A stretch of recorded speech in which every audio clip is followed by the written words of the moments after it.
Flappy Bird Part 6. Create collision on the obstacle. How do we create collision on obstacle? Previously, we created a game over function that could be called when needed. We will use this again.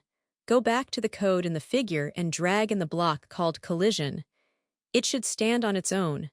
Since we are going to call our function, we will get the call block and attach it under collision.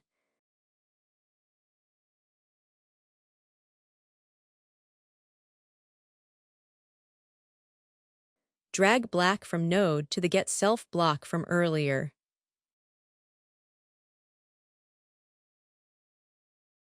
Drag yellow from name to the text block called game over. This should be under get self. Then we can test.